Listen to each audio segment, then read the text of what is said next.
हे काहीतरी नवंच होतं. माझ्याकडे अशी बघू नकोस. मला माहीत आहे, घर, आई, ऑफिस, मुलं सांभाळणं या सगळ्या कामात तू बिझी आहेस. मला हे करू दे. ती हसते. ठीक आहे, हे घे. तो डस्टर घेऊन फर्निचरवरची धूळ साफ करतो. त्यांच्याकडे अवजड फर्निचर आहे असं नाही. 2 बेडरूमच्या अपार्टमेंटमध्ये 2 मुलांना खेळण्यासाठी जागा हवीच, म्हणून त्यांनी कमीत कमी ठेवायचा प्रयत्न केला आहे. तरीही दिवाणखान्यात टीव्ही, सोफा, 2 खुर्च्या आणि एक कॉफी टेबल आणि अर्थातच एक बुककेस. एक दिवाणखान्यात, दुसरी मुलांच्या बेडरूममध्ये. त्यात स्वतःच्या पुस्तकांपेक्षा तिची पुस्तकं जास्त आहेत अशी तक्रार मुलं नेहमीच करतात तिच्याकडे. तिची सासू कव्हर केलेल्या बाल्कनीत राहते, जी 3ऱ्या खोलीत रूपांतरित झाली आहे. त्यात सगळे मॉड कॉन्स आहेत. प्रशस्त आहे, खिडक्या मोठ्या आहेत, पलंग, AC. तरीही घरातली सर्वात मोठी व्यक्ती बाल्कनीत आहे असा विचार तिला प्रत्येक वेळेस अपराधी वाटतो.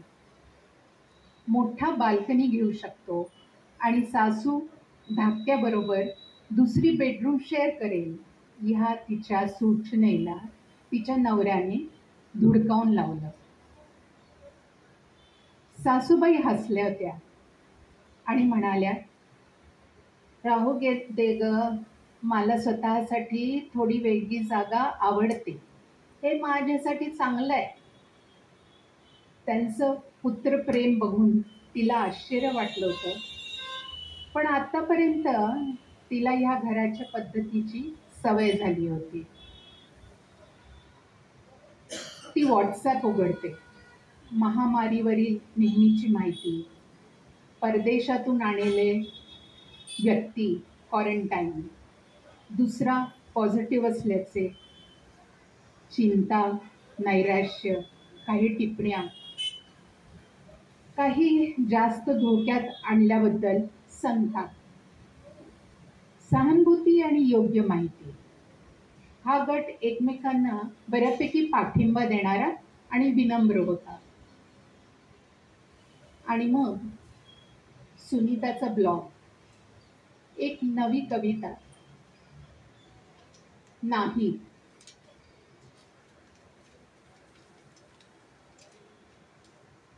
मला नाही म्हणणाऱ्या बायका खूप आवडतात. नाही का? नाही का? नाही का? आणि का म्हणणाऱ्या पण. खूप कमी बायकांना अशा बायका आवडतात. ती हसते. तिकडून धाकटा ओरडतो, बघ दादाने काय केलं, त्याने माझं पुस्तक फाडून टाकलं. मोठा ओरडतो, नाही, नुसतं बघायचं होतं, त्याने ते ओढलं आणि फाटलं, माझी चूक नाहीये. तू दादाला पुस्तक पाहण्याची परवानगी देऊ शकतोस. तो नाही का नेहमीच तुला त्याच्या बॅट बॉलने खेळू देतो. कुठे, कधी? आम्ही ग्राउंडवर गेलो पण नाही किती दिवसात. पण जेव्हा तू जायचास तेव्हा तो देत होता ना.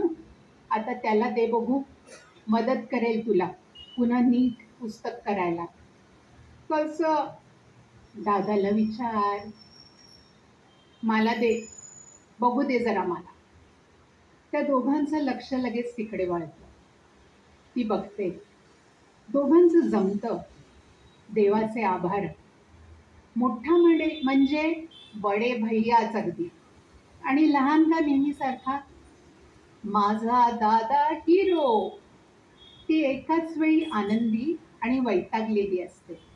त्यांचं जमतं याचा आनंद, आणि लहान का कधी स्वतः गोष्टी करायला शिकणार हा विचार करत हताश झालेली. ती आवरायला वळते. कपाट, कपडे ट्राउझर आणि शर्ट, जुनी बिले, रुमाल आणि कागदाचा कपटा काढते. नकळत कागद सरळ करते, चिठ्ठी उघडते आणि वाचते. "हं, नाही, हे हे खरं नाही. हा विनोद असावा, काहीतरी गंमत असेल." पण तिच्या नवऱ्याला विनोद बुद्धी नाही आणि ते वाचताना ती लव्ह नोट आहे हे कळतं. हे खूप सिनेमासारखं फिल्मी आहे अगदी. आणि ती कपडे धुण्यासाठी उचलते. इतर कागदांबरोबर ती नोट टेबलावर ठेवते. संध्याकाळी मुलांचं होम स्कूलिंग, मैदानातलं त्यांचं खेळणं, फक्त ते दोघंच तिथे. सासूबाईंचा चहा, मुलांचं संध्याकाळचं जेवण. ती थकलेली असते. ती जेमतेम काहीतरी खाते आणि नवऱ्याच्या ताटात त्याला आवडणारा रस्सा आणखीन भरते. मग साफसफाई, टेबल पुसणं, फ्रीजमधील जेवण, दूध उकळून दही बनवण्यासाठी थंड करणं, आईंना औषध देणं, टेबलावर ढिगाऱ्याने ठेवलेल्या फाईल्स आणि कागद, त्यांच्या बेडरूममधील मुलांची खेळणी. ती थकली आहे आणि ती बेडवर आडवी होते आणि अंगावर चादर ओढते. तो वाचतोय आणि लाईट चालू आहे. ती कडेला वळून गाढ विस्मृतीत जाण्याच्या टोकावर असते आणि तो म्हणतो, "जरा उठ के लाईट बंद कर दो." ती वळत नाही. "लाईट बंद कर दो." तिने हात पुढे केला. लाईट स्विच खूप दूर आहे. तिने आपला हात पुढे केला आणि तिचा नवरा विस्फारून, डोळे पांढरे होऊन पाहत असताना तिचा हात खोलीत लांब दूरवर पसरतो आणि ती लाईट बंद करते. धन्यवाद.